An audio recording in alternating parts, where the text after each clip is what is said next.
Esdras, chapitre 9.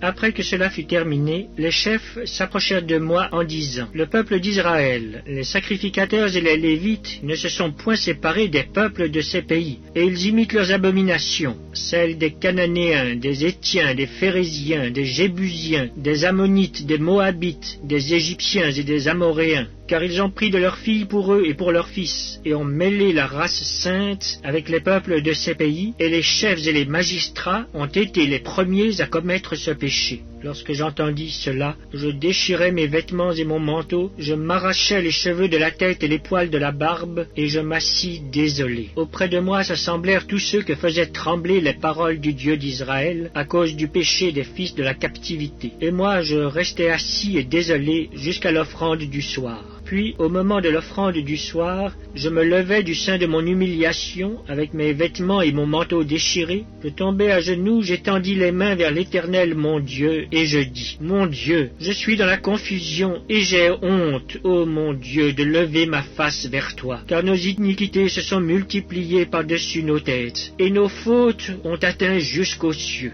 Depuis les jours de nos pères, nous avons été grandement coupables jusqu'à ce jour. Et c'est à cause de nos iniquités que nous avons été livrés, nous, nos rois et nos sacrificateurs, aux mains des rois étrangers, à l'épée, à la captivité, au pillage et à la honte qui couvre aujourd'hui notre visage.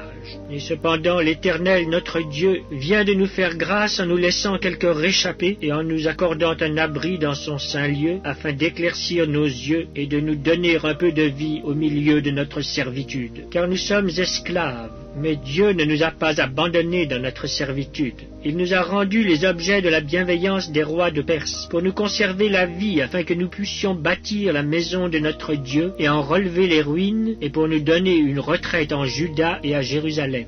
Maintenant, que dirons-nous après cela, ô notre Dieu, car nous avons abandonné tes commandements que tu nous avais prescrits par tes serviteurs les prophètes, en disant: Le pays dans lequel vous entrez pour le posséder est un pays souillé par les impuretés des peuples de ces contrées, par les abominations dont ils l'ont rempli d'un bout à l'autre avec leurs impuretés. Ne donnez donc point vos filles à leurs fils, et ne prenez point leurs filles pour vos fils, et n'ayez jamais souci ni de leur prospérité ni de leur bien-être, et ainsi vous deviendrez forts. Vous mangerez les meilleures productions du pays, et vous le laisserez pour toujours en héritage à vos fils. Après tout ce qui nous est arrivé à cause des mauvaises actions et des grandes fautes que nous avons commises, quoique tu ne nous aies pas, ô notre Dieu, punis en proportion de nos iniquités, et maintenant que tu nous as conservé ces réchappés, recommencerions-nous à violer tes commandements et à nous allier avec ces peuples abominables? Ta colère n'éclaterait-elle pas encore contre nous jusqu'à nous détruire sans laisser ni reste ni réchappé? Éternel, Dieu d'Israël, tu es juste, car nous sommes aujourd'hui un reste de réchappés.